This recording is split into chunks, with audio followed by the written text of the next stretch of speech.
Hi, this is Bill from Vac Lab. Today we're going to do something kind of unusual.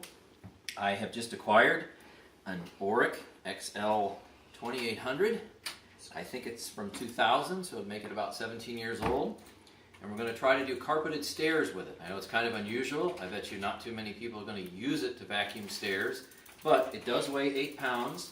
Once you take the cord off, of course everybody vacuums with the cord off. So let's give it a try. I'm going to put one hand down here to hold most of the weight, the other hand up here, and let's see how it goes on a full flight.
Please like, comment, and subscribe, and thanks for watching.